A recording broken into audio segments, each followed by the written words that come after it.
Good morning students. SV academy Rawla की online classes में आपका हार्दिक स्वागत है। Class 12th subject English lesson first water part 3।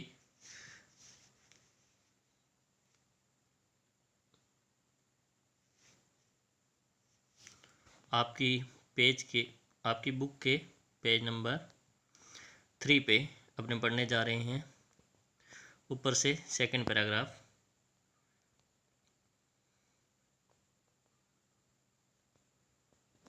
जहाँ आपने छोड़ा था उसी से आगे स्टार्ट करते हैं।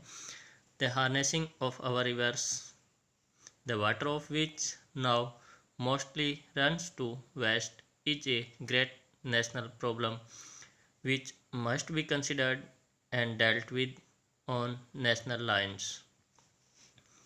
और यहाँ पे लेखक कहते हैं कि हमारी नदियाँ जिनका कि जल वर्तमान में अधिकांशतः व्यर्थ ही बह जाता है, उन्हें नियंत्रित करना एक बहुत बड़ी राष्ट्रीय समस्या है जिस पर राष्ट्रीय स्तर पर विचार करना होगा और इससे निपटना होगा, यानी कि इसका हल ढूंढना होगा।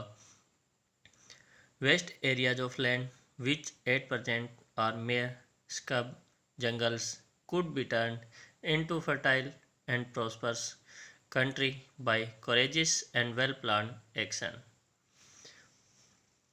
उसके बाद में कहते हैं कि विशाल भूभाग जो वर्तमान में कंटीली झाड़ियों के जंगल के रूप में है, उन्हें साहसिक व सुनियोजित कदम उठाकर उपजाऊ व समृद्ध देश में या संपन्न देश में बदला जा सकता है। यानी कि कहने का मतलब लेखक बताते हैं कि हमारी जो ये भूभाग है, अगर प्रेजेंट में इसमें देखा जाए तो बहुत सा ऐसा क्षेत्र है जहाँ पर अनुपजाऊ भूमि यानी कि उनकी वजह से बनी हुई है, जो वनस्पति बेकार में ही उगी हुई है या फिर कंटीली झाड़ियाँ वगैरह उगी हुई है और उस भूमि को एक जंगल के रूप में बना के छोड़ा हुआ है। तो उस अगर भूमि का अपने किसी सुनियोजित योजना के तहत उसको अपने उपयोग में लाने योग्य बनाते हैं तो हम हमारे देश को संपन्न या समृद्ध बना सकते हैं। Closely connected with the conservation of water supplies is the problem of afforestation।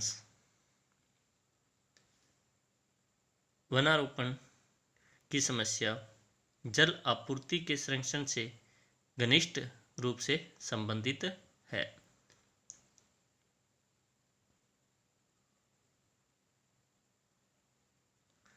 The systematic planting of suitable trees in every possible or even in impossible areas and the development of what one can call civilized forests as distinguished from wild and untamed jungles is one of the most urgent needs of India। प्रत्येक संभव वह यहाँ तक कि असंभव क्षेत्र में भी सुनियोजित तरीके से उपयुक्त वृक्षों का रोपा जाना और ऐसे वनों का विकास जिन्हें जंगली व अनियंत्रित जंगलों से भिन्न सभ्य जंगल कहा जा सके, यह भारत की एक सर्वाधिक महत्वपूर्ण आवश्यकता है। Such plantations would directly and indirectly prove a source of untold wealth to the country। इस प्रकार के वृक्षारोपण प्रत्यक्ष या परोक्ष रूप से अत्यधिक समृद्धि के स्रोत सिद्ध होंगे। They would check soil erosion, and conserve the rainfall of the country from flowing away to west, and would provide the necessary supplies of cheap fuel and thus render unnecessary the wasteful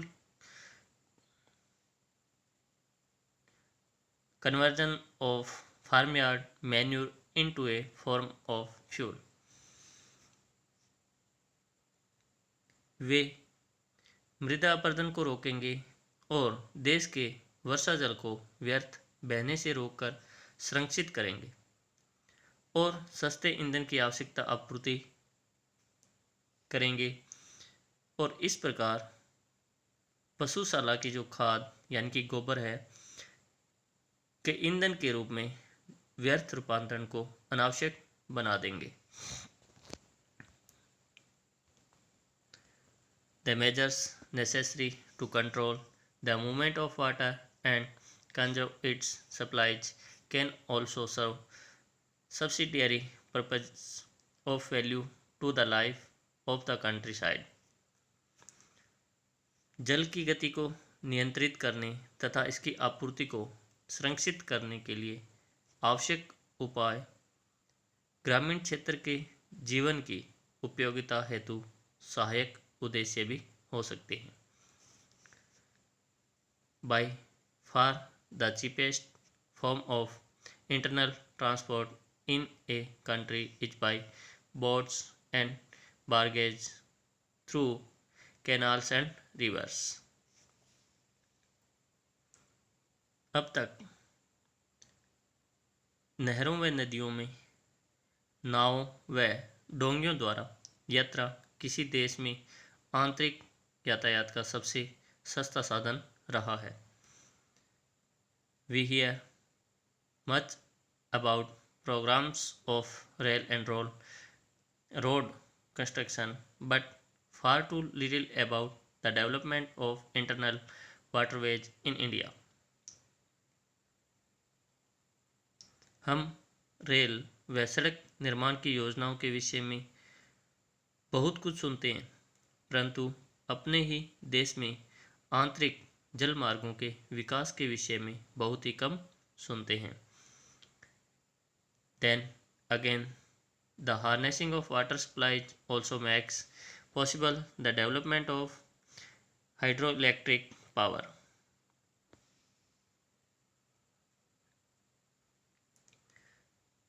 फिर पुनः जल आपूर्तियों पर नियंत्रण रखने से प्राय जल विद्युत शक्ति का विकास भी संभव हो जाता है। The availability of electric power would make a tremendous difference to the life of the countryside and enable the rural economy to be improved in various directions. विद्युत शक्ति की उपलब्धता ग्रामीण क्षेत्रों के जीवन में एक बहुत बड़ा परिवर्तन लाएगी और ग्रामीण अर्थव्यवस्था को विविध दिशाओं में सुधार के योग्य बनाएगी। इन particular it would enable underground water to be tapped to a greater extent than at present and thus help to overcome the difficulties arising from irregularity or inadequacy of other source of supply। विशेष रूप से यह भूमिगत जल को वर्तमान की अपेक्षा अधिक सीमा तक उपयोग किए जाने योग्य बनाएगी और इस प्रकार आपूर्ति के अन्य स्रोतों की अनियमितता या अभाव से उत्पन्न होने वाली कठिनाइयों पर विजय प्राप्त करने में सहायक होगी। In one sense water is the commonest of liquids. एक अर्थ में तो जल सबसे अधिक साधारण द्रव है। In another sense it is the most uncommon of liquids with amazing properties which are responsible for its unique power of maintaining animal and plant life। यानी कि एक अर्थ में तो अपने ये कह सकते हैं कि पानी है वो सबसे अधिक साधारण चीज़ है, और दूसरे अर्थ में यह सबसे अनूठा द्रव है जिसमें इससे आश्चर्यजनक गुण है, जो जीव व वनस्पति जीवन को पोषित करने की इसकी अनोखी शक्ति के लिए उत्तरदायी है।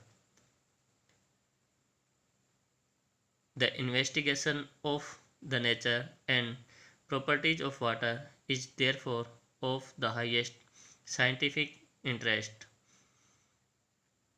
इसीलिए जल के स्वभाव व इसके गुणों का अनुसंधान करना सर्वोच्च वैज्ञानिक रुचि का विषय है, and is far from being an exhausted field of research. और यह कभी भी समाप्त न होने वाला शोध का क्षेत्र है, यानी कि जितनी अधिक शोध इसके बारे में किए जा सकते हैं उतनी ही अधिक यह रुचि साइंटिस्ट के अंदर पैदा करता है। तो हमने इस लेसन में जल के बारे में पढ़ा। जल संरक्षण के लिए लेखक ने हमें सुझाव दिए और कुछ अन्य सुझाव जिससे कि हम हमारे देश को समृद्ध बना सकते हैं, संपन्न राष्ट्र बना सकते हैं। आशा करता हूँ ये लेसन आपको समझ में आया होगा। इस लेसन में इतना ही। मिलते हैं नेक्स्ट वीडियो में नए लेसन के साथ। तब तक के लिए goodbye. Thanks for watching and have a nice day.